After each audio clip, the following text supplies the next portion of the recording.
Şimdi burası Bayramlı Köyü. Şahin Bey'e ait bir köy. Yaklaşık 220 haneden oluşan bir köy. Burası 2006'dan bu yana yeni çıkan yasalara göre, belediye yasasına göre büyükşehir sınırları içerisinde kalan belediyelik bir köy. Yalnız belediyelik mi? Artı mahalle miyiz, köy müyüz? Biz bunu bilmiyoruz. Niçin bilmiyoruz? Çünkü belediyenin burada herhangi bir faaliyeti yok. Yalnızca bir kilit taşından bir asfalt yapıldı. Bir de okulun içerisine bir çocuklara oyuncak sistem yapıldı. Ondan sonra selam verme yok. Burası yaklaşık 220 haneden oluşan bir köy ama şu anda 60 tane çiftimiz ev yaptırmak için bir arsa bulamıyor. Tapu yok. Köy tüzel kişiliklerimiz bütün belediye çalındı. Bu belediye çalındıktan sonra bir taş dikilse hemen belediyenin zabıtası gelip kepçeyi getirip yıkıyor. Vatandaş rezil. Köyümüzün giriş köprüsü yaklaşık 2008'den bu yana 5-6 tane dilekçe verdim Büyükşehir Belediyesi'ne. Bu köprüyü sel basıyor. Zaten videosu ve fotoğrafını da vereceğim ben size. Bunu dilekçelerimize ne kadar uğraştıysak, vekillerimize kadar sunduysak tamam dendi ama arkası gelmedi. Vatandaş en az bir sel geldiğinde 3-4 saat giriş çıkış yapamıyor köye. Bu sıkıntı da devam ediyor. Şimdi bunun haricinde hazinede yaklaşık 30-35 tane ev ne tapu veriliyor Milli Emlak tarafından ne belediye tarafından. Bu vatandaş ecir misil ödüyor.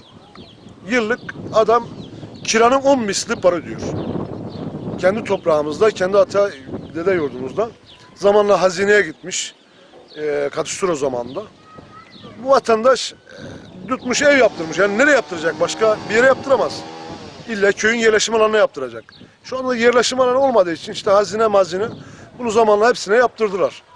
Bu yönden adam ecir misile tabi oldu. Tapu verilmiyor. Tapu verilek belediye Milli Emlak'ın üstüne atıyor. Milli Emlak diyor ki belediye bana gelsin satın alsın. Belediye Milli Emlak'dan gidip satın almalıymış. Bu Milli Emlak Şahin Bey Belediyesi'nden istiyor bunu. Evet. Şahin Bey Belediyesi diyor ki bana müracaat etsin diyor. Vatandaşın diyor parselasyonu ve imarını yapsın. Satayım diyor. Ama belediye de diyor ki kendi bana bağışlasın diyor ben yapayım. Yani bu kurumlar arasında bir çatışma gibi ama eziyeti çeken fatura vatandaşa kesiliyor. Ve onun haricinde belediye başkanımıza 3-4 yıl oldu. Camimizin tuvaleti çökmek üzere. Başkanımızdan rica ettik. Mehmet Ahmazoğlu başkanımızdan. Dedik ki bu camimizin tuvaleti çökmek üzere başkanım. Bize bir yardımcı olun. Tamam dedi hemen şey yapayım. Görevleri göndereyim. Kayıt alsınlar dedi. Geldi şeyini yaptılar. Keşfini yaptılar. Keşfini yaptılar. En kısa zamanda yapacaktılar. 2 yıl oldu. Daha herhangi bir cevap yok. Köyümüzün yolunu görüyorsunuz. Zaten belki gelirken görmüşsünüzdür. Bu köyün yani yakışan bir köy değil. Yani bu yalnız bizim köye işleyen bir yol da değil. Osmanlı Mahallesi, Bayramlı Mahallesi, Oğuzhan'a bağlı Çaybaşı Mahallesi, Şehit Camii'ne bağlı Sinan Mahallesi. Bunların hepsi bu yoldan geçiyor.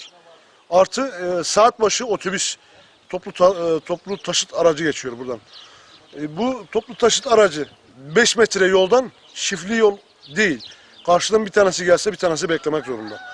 Bu yolun için biz kaç sene dilekçe verdiysek burada Büyükşehir Belediye'miz çok duyarsız bir şekilde devam ediyor. Biz aynı şehirdeki emlak vergilerinin hepsini biz de veriyoruz. Ve daha üstün. Mesela kendi bölgemizden, kendi toprağımızdan çıkan suyumuza para ödüyoruz.